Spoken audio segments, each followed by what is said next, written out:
भारतीय न्यूज में आपका स्वागत है। मैं हूं शिखा। आइए देख लेते हैं आज की खास खबर।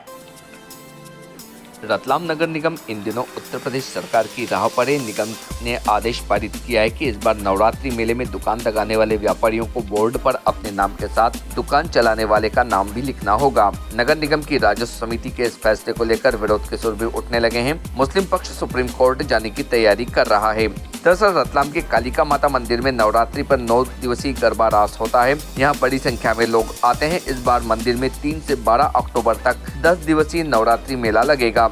मध्य प्रदेश ही नहीं, उत्तर प्रदेश, राजस्थान और गुजरात के व्यापारी यहाँ दुकान लगाते रहे हैं। ऐसा पहली बार है कि दुकानदारों के लिए अपने नाम का बोर्ड लगाना अनिवार्य किया गया है। नगर निगम के इस फैसले को शहर काजी सैयद आसिफ ने तुगलकी फरमान बताया और उन्होंने कहा ऐसा फैसला यूपी में योगी सरकार ने भी लिया था। इसे सुप्रीम कोर्ट ने रद्द कर दिया था। सूचना के अधिकार RTI के तहत रतलाम नगर निगम से ऑर्डर कॉपी मांगी गई है। इसके मिलते ही association of protection for civil rights Delhi की तरफ से सुप्रीम कोर्ट में याचिका दायर की जाएगी। शहर काजी ने यह भी कहा कि फैसले के विरोध की कलेक्टर को भी जानकारी दे दी गई है। मेले में बोर्ड लगाने के दौरान अगर कोई हंगामा या विरोध होता है तो इसकी जिम्मेदारी नगर निगम प्रशासन की रहेगी। ये एक्चुअल में नगर निगम की राजस्व समिति ने ये निर्णय जारी किया कि जिस के नाम से दुकान आवंटित है वो अपना नाम दुकान के बाहर लगाए। लेकिन मेले में तमाम गरीब गुरबा लोग बाहर से आते हैं और अपने रोजी रोज़गार के लिए रहते हैं, जिसमें सभी धर्म संप्रदाय के लोग रहते हैं। उनका बोर्ड लगाना और उनको आदेश देना, ये सुप्रीम कोर्ट ने जो योगी सरकार ने आदेश दिया था उसके खिलाफ है। सुप्रीम कोर्ट की अवमानना है। राजस्व समिति के जो लोग हैं हमने उनको इस बारे में अवगत कराया, लेकिन उन्होंने इस पर ध्यान नहीं दिया। तो हमने इसको लेकर एक सुप्रीम कोर्ट में अवमानना याचिका दायर की है।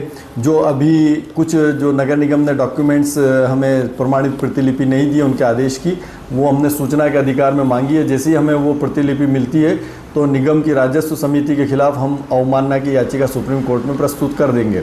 साथ ही हमने कलेक्टर साहब को भी इस बारे में अवगत कराया है कि ये एक गलत निर्णय है, जिससे हिंदुस्तान की गंगा जमुनी तहजीब और ख़ास करके रतलाम जो शांति का गहवारा है इसको एक चोट पहुंचती है और आने वाले जो व्यापारी हैं उन व्यापारियों को भी इसमें दिक्कत होती है। धर्म आधारित एक गलत संदेश जाता है। तो इसको लेकर हम लोगों ने कलेक्टर साहब को बताया है कि ये निगम प्रशासन को आप इस आदेश को रद्द करने की बात करें, और अगर ऐसा नहीं होता है और मेले में बोर्ड लगाने को लेकर या नाम लिखने को लेकर कोई विवाद उत्पन्न होता है तो उसकी समस्त जवाबदारी निगम प्रशासन की रहेगी। इनका उद्देश्य बता रहे हैं कि ये हमने इसलिए किया है कि कोई जातिगत नहीं, बल्कि जो दुकान है बिचौलिए ले लेते हैं उसको अंकुश लगाने के लिए। ये इनकी जो दुकान आवंटन की प्रक्रिया है ये पारदर्शी नहीं है और इसमें बहुत भ्रष्टाचार होता है।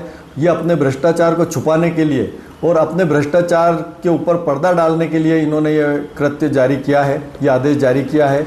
इसमें इनको पारदर्शिता से जो है दुकानें आवंटित करना चाहिए और जो दुकान ले उसका अपना नाम लिखा दे। 90% दुकानदार ऐसे होते हैं, आप देखते हैं मेले में, कि उनकी कोई रजिस्टर्ड संस्थाएं नहीं रहती, उनका कोई नाम ही नहीं रहता है। वो तो बस ऐसे ही दुकान लगा के बैठ जाते हैं जिसमें मनी आ रही है। छोटे छोटे लोग हैं वो लोग दुकान लगाते हैं। कोई GST पेड वाले लोग तो रहते नहीं हैं जो जिनकी संस्था रजिस्टर्ड हो GST में, तो वो अपना नाम लिखें।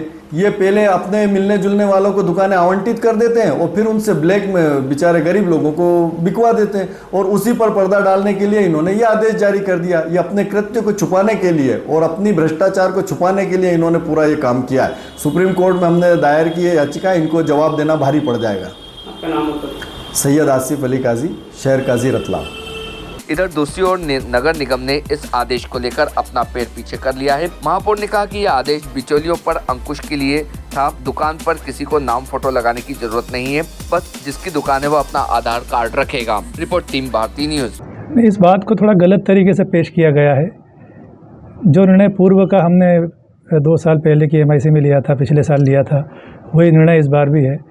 ऐसा होता है कि दुकान एक व्यक्ति के द्वारा ज़्यादा से ज़्यादा दुकानें ले ली जाती है, फर्जी आधार कार्ड लगा के ले ली जाती है और फिर उनका गलत तरीके से वापस आवंटन कर दिया जाता है ज़्यादा पैसों में। और जो ज़रूरतमंद होते हैं उनको टाइम पे मिल नहीं पाती है।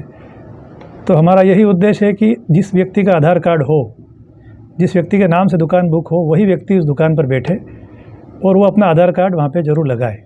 किसी का एड्रेस या फ़ोटो या किसी का नाम लिखना ज़रूरी नहीं है। उसका आधार कार्ड लगाने का उद्देश्य ये है, मैं दोबारा बता रहा हूँ, कि वही व्यक्ति उस दुकान पे बैठे जिसने दुकान ली है।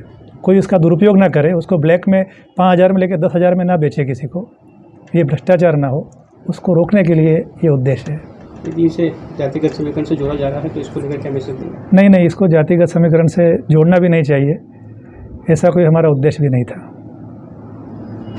आपके गांव, शहर, प्रदेश और देश की चुनिंदा दिलचस्प खबरों को पाने के लिए सब्सक्राइब करें भारतीय न्यूज़ चैनल को और बेल आइकन दबाना ना भूलें।